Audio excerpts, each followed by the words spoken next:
दोपहर का खाना पार्ट 2। इस कहानी के पहले पार्ट में हमने देखा था कि किस तरह श्वेता और नेहा के बीच दोपहर के खाने को लेकर कलेश चलता रहता था, जिससे परेशान होकर आखिर में उनकी सास ने खाना बनाने की ड्यूटी खुद पर ले ली थी और अब दोपहर के खाने का काम पारुल के जिम्मे ही था। पराठे सेकती हुई पारुल अपनी सहेली से फ़ोन पर बात कर रही थी। आराम।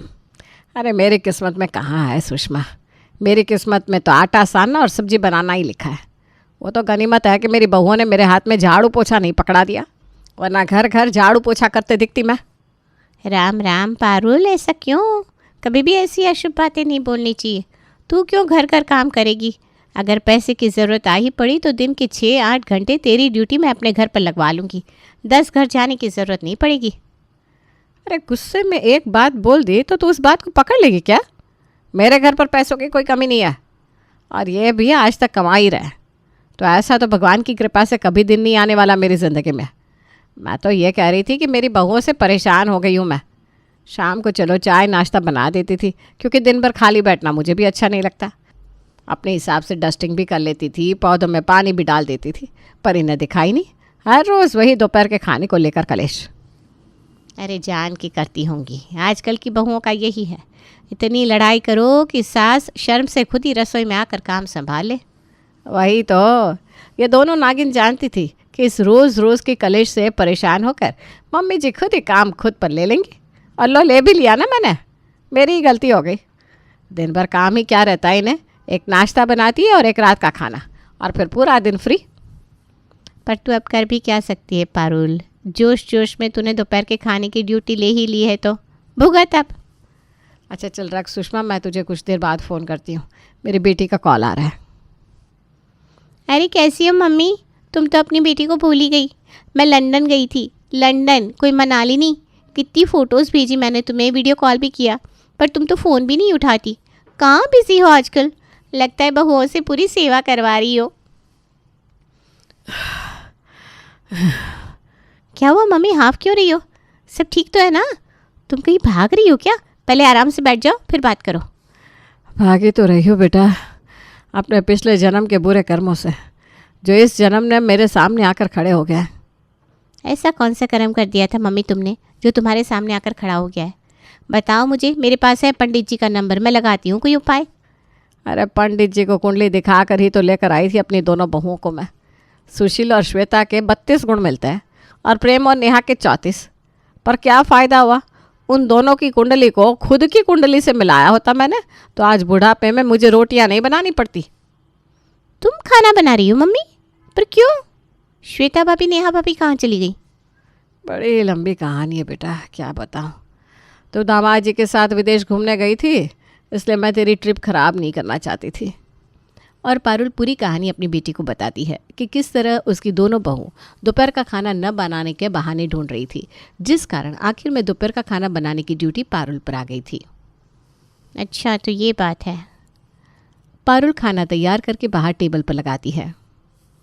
मानना पड़ेगा मम्मी जी, खाना तो आप अच्छा बना ही लेती है। हाँ तुम तो बोलोगी ही, तुम्हारी पसंद की आलू प्याज की सब्जी जो बनी है। ये तो गलत बात है मम्मी जी, आप हर रोज़ नेहा की पसंद की सब्जी बना देती हैं। इस घर में मैं भी तो हूँ। अभी लगातार 3 दिन से नेहा के पसंद की सब्जी बनी है, तो कल मेरी पसंद की बननी चाहिए। मुंह खोलने के पहले सोच तो लिया करो श्वेता। एक तो इस उम्र में मम्मी हम सबके लिए खाना बना रही है, ऊपर से तुम फरमाइशें कर रही हो। अरे तो फरमाइश जाकर मैं पड़ोस वाली सुषमा आंटी से करूँ क्या? फरमाइशें तो अपने लोगों से ही की जाती है। और दोपहर का खाना बनाने की ड्यूटी मैंने नहीं दी थी मम्मी जी को, मम्मी जी ने खुद ली थी, और वो भी इस नेहा के कारण। आराम से अगर ये दोपहर के बर्तन धो देती और काम में मेरा हाथ बटा देती तो इतना लफड़ा होता ही नहीं। ऐसा तो हुआ नहीं था भाभी कि सिर्फ मैं ही दोपहर के खाने को लेकर लड़ रही थी। कलेश तो आप भी बराबर कर रही थी। बराबर क्या, मुझसे 2 पैसे ज़्यादा ही कर रही थी। किस तरह बड़े बड़े बर्तन धोने के लिए निकाल देती थी आप, मैं भूली नहीं हूँ।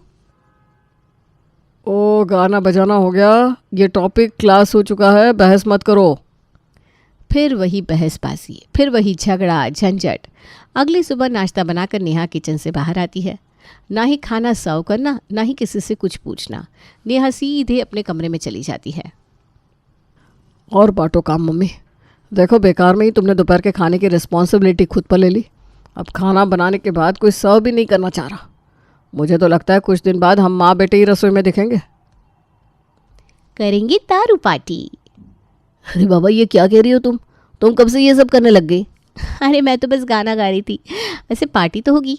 आज हम सारी फ्रेंड्स मिलकर पूरा दिन एंजॉय करने वाली है। अच्छा हुआ कि घर का काम हम तीनों बहुओं में बट गया। 3 बहू कैसे? अब मम्मी जी भी तो इस घर की बहू है ना प्रेम। अब सिर्फ नाश्ता बनाना पड़ता है मुझे, तो दिन भर तो मैं फ्री ही हूँ, आराम से घूमूंगी।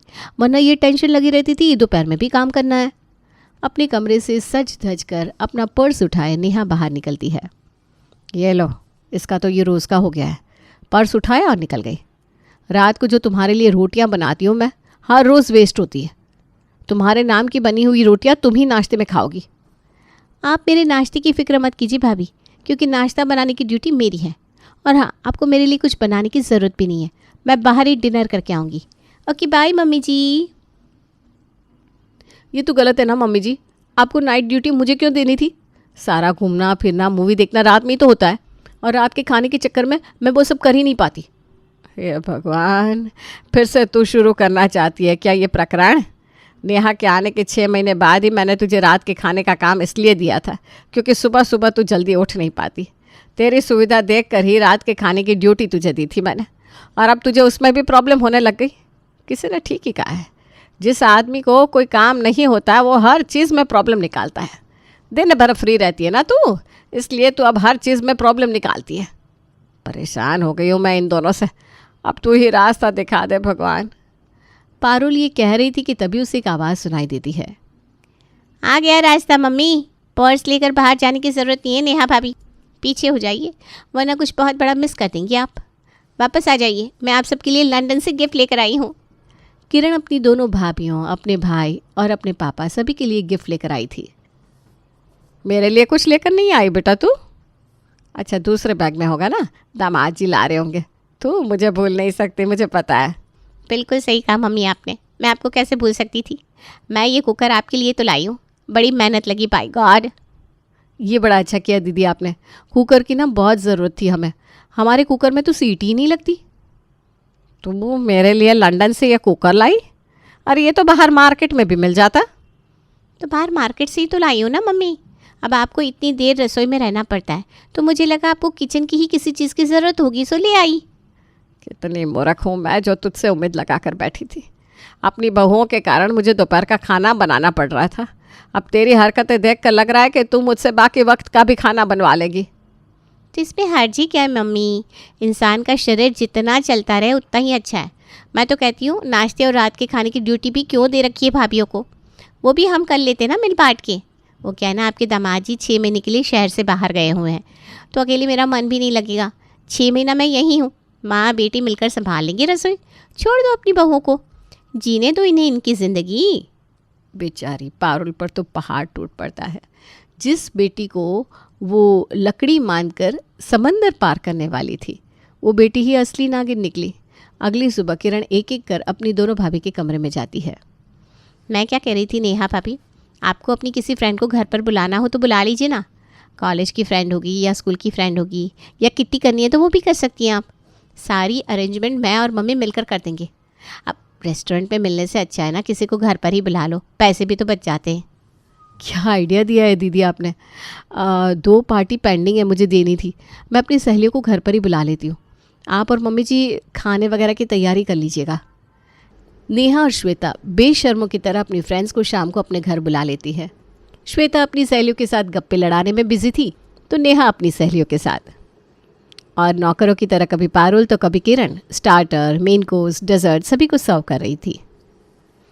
सच में नेहा, तूने ना पिछले जन्म में हीरे मोती दान किए होंगे जो तुझे इतनी अच्छी सास और ननद मिली, वरना मेरी सास तो पानी का एक गिलास नहीं उठाना चाहती। और मेरी ननद ऐसी किटी पार्टी मेरे घर पर कभी होने ही नहीं देती। मेरी कोई सहेली मेरे घर आकर 10 मिनट बैठ जाए ना, तो उसमें भी अपने भाई के कान भर देती है वो। आज तेरे घर आकर ये साबित हो गया श्वेता कि आज भी ऐसे घर है जहाँ ननद और सास अच्छी हैं, वरना रिश्तेदार नाम पर से ही मेरा भरोसा उठ गया था। श्वेता और नेहा के घर आकर इतना लजीज खाना खाने के बाद सभी उनकी बड़ी तारीफ करते हैं और वापस लौट जाते हैं। अब इतनी सारी सहेलियां मिली हो और पीठ पीछे बातें ना हो, ऐसा कैसे मुमकिन है? श्वेता के घर से बाहर पैर रखते ही दोनों देवरानी जेठानी की सहेलियों के बीच बातें होनी शुरू हो जाती हैं। ये लो निम्मी, इस श्वेता को पैसे की मदद की थी तुमने, लगता है क्या वो तुम्हें कभी पैसे वापस करेगी? अरे भाई, जो औरत अपनी सास और ननद को नौकरों की तरह अपनी उंगली पर घुमा सकती है, वो अंदर से कितने काले मन की होगी, सोचो तो। वही तो बहन, मुझे तो लगता था ये सीधी है सीधी है।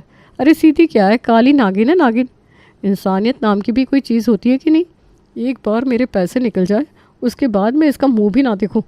मेरी सास को पता चल गया कि मेरी सहेली ऐसी है तो वो तो मेरी सारी सहेलियों पर शक करने लगेगी। दरवाजे पर अपने कान लगाई खड़ी किरण ये बातें सुन लेती है। लग गई आग मम्मी, अब तुम फिक्र मत करो, बस हाथ सेकती रहो, बाकी सब कुछ खुद होता जाएगा। कभी अपनी भाभीयों की सहेलियां तो कभी पड़ोसी, सभी के सामने किरण अपनी दोनों भाभीयों की असलियत लाती जा रही थी। पर इसके बाद भी ना ही श्वेता ना ही नेहा के सर पर एक सलवट दिख रहा था। दोनों अभी भी आज़ाद परिंदों की तरह अपनी लाइफ जी रही थी। ये ले, जो तूने बोला मैंने सब कुछ कर दिया। कभी पड़ोसी को बुलाओ, कभी इसको बुलाओ, कभी उसको बुलाओ, 10-10, 20-20 लोगों के लिए खाना बनाओ, सब कर लिया बेटा मैंने। क्या फ़ायदा हुआ? पहले सिर्फ दोपहर का खाना बना रही थी, अब 3 वक्त का बना रही हूँ, वो भी पूरे गांव के लिए। लगता है लंदन से तो बस यही करने आई थी। कहीं तो भी अपनी भाभीयों से मिली हुई तो नहीं है? अरे मम्मी, तुम भी ना हद करती हो। अकेले थोड़ी ना काम करवा रही हूँ मैं तुमसे, मैं भी तो कर रही हूँ ना। एक बार में पत्ते नहीं खोले जाते, छोटे छोटे कार्ड चल दिए मैंने, अब इक्का भी चल ही देती हूँ। 2 दिन के अंदर तुम्हारी बहू ने सारी ड्यूटी खुद वापस नहीं ली तो मेरा नाम भी किरण नहीं। और अगले दिन अपनी दोनों भाभीयों को सरप्राइज़ देने किरण उनके मायके वालों को अपने घर बुला लेती है। मम्मी तुम यहाँ? Wow wow wow. अभी कुछ दिन पहले ही मैं आपके पास होकर आई हूँ मम्मी, फिर भी आपको यहाँ देखकर लग रहा है पता नहीं कितने दिनों बाद मिल रही हूँ आपसे। आप सब बैठिए ना, मैं भी सभी के लिए चाय नाश्ता लेकर आती हूँ। अरे बेटा जी आप क्यों जाएंगे? आप ओहदे में मेरी बेटी से बड़ी हैं, आप बैठिए, श्वेता जाएगी। अरे समधन जी, आप भी क्या परायों वाली बात कर देती है। तीनों बच्चे तो मेरे ही हैं। अब नेहा जाए, श्वेता जाए या किरण जाए, क्या फ़र्क पड़ता है? आप तो खाने से मतलब रखिए। किरण जाकर सभी मेहमानों के लिए चाय नाश्ता बनाकर लाती है। हल्का फुल्का खाकर सभी सोने चले जाते हैं। 2 घंटे बाद।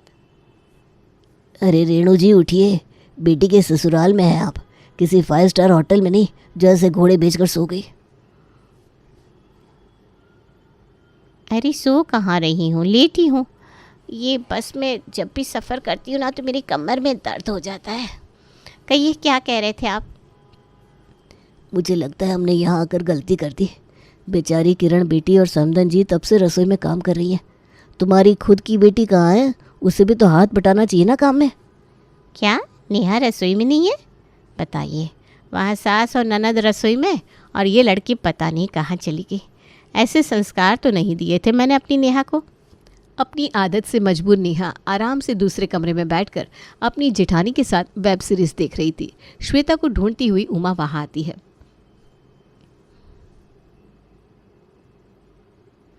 ये सब क्या है बेटा?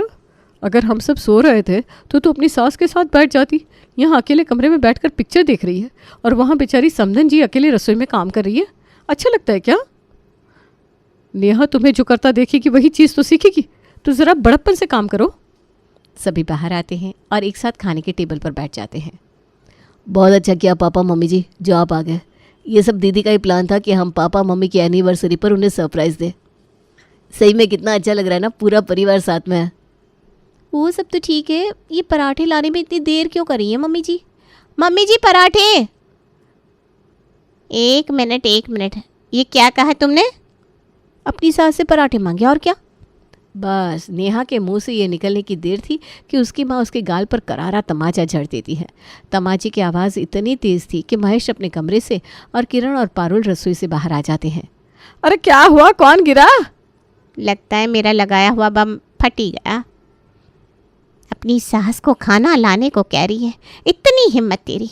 एक तो बेहूदियों की तरह तब से पिक्चर देख रही थी, दोनों पैर चलते हैं ना तेरे, जाकर रसोई से पराठा नहीं ला सकती? जब ये कमरे में टीवी देख रही थी तभी आपको ये तमाचा जड़ देना चाहिए था रेणु जी। ये सब क्या हरकतें सीख लिए तूने? और आप समधन जी, आपको क्या ज़रूरत है इसे इतना सर पर चढ़ाने की? मम्मी कहाँ किसी को सर पर चढ़ा रही है अंकल जी। वो तो इस घर में खाने को लेकर हर वक्त कलेश होता था, पहले मम्मी ने काम को इस तरह बांटा था कि एक बहू नाश्ते का काम करेगी, एक रात का, और दोपहर का खाना दोनों मिलकर बना लेंगे। पर नहीं, हर रोज़ दोपहर के खाने के ऊपर लड़ाई होने लगी। फिर मम्मी ने दोपहर का काम खुद ले लिया, तो जो एक वक्त के खाने का काम बचा था उसमें भी ड्रामे शुरू हो गए। इसलिए मैंने तो कह दिया, मम्मी छोड़ो, मैं और तुम मिलकर काम कर लेंगे। तो पिछले कुछ दिनों से मैं और मम्मी ही तो सब कुछ संभाल रहे हैं। क्या? चप्पल कहाँ है मेरी? मुझे लगा तू हमारे साथ बैठ सके, इसलिए बस आज के दिन समदन जी रसोई संभाल रही है। इस घर में ये सब हो रहा है, मुझे पता ही नहीं था। मुझे माफ़ कर दीजिए समदन जी, मेरी परवरिश में भूल हो गई, माफ़ कर दीजिए। यहाँ नेहा की माँ उस पर बरस पड़ती है तो वहाँ श्वेता की माँ उस पर। जिस डांट फटकार की दोनों देवरानी जेठानी को ज़रूरत थी वो उन्हें उनके मायके पक्ष से बराबर मिल जाती है और पूरी तरह से पारुल को रसोई से विदा कर श्वेता और नेहा रसोई संभाल लेती हैं।